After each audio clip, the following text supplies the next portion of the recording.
Hello guys and welcome to a new brand video, and today I'm going to show you how to make a shared calendar on Google Calendar web application. So the first thing that you will need to do is to open your internet browser or your browser, and then you will search for Google.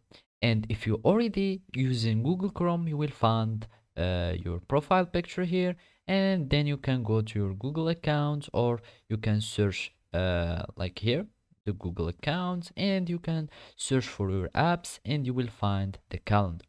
Otherwise, if you are using other browsers, you can just go for Google and search for Google, either the Gmail or any Google app, and by that you will find here your Google account. After you connect to it, of course, you will need to connect to your Google account so you can access to the Google Calendar.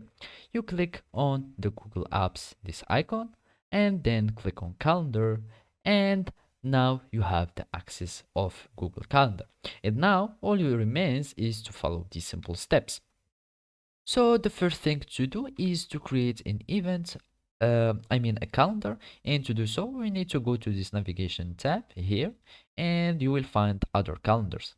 Basically, you will find this plus sign, and here we are going to create a new calendar. You give it a name, so shared, let's name it shared calendar. And you can give it a description to give more information about the calendar, and then you will create the calendar. So you are going just to wait for the calendar to be created, and then we are going to edit the sharing settings. To do so, you will go to my calendars here, and you will find these 3 points action, and you click on settings and sharing, and then you are going to share this calendar. And of course, you can make it available to public, or you can choose the people that you want to have this calendar or to share this calendar with.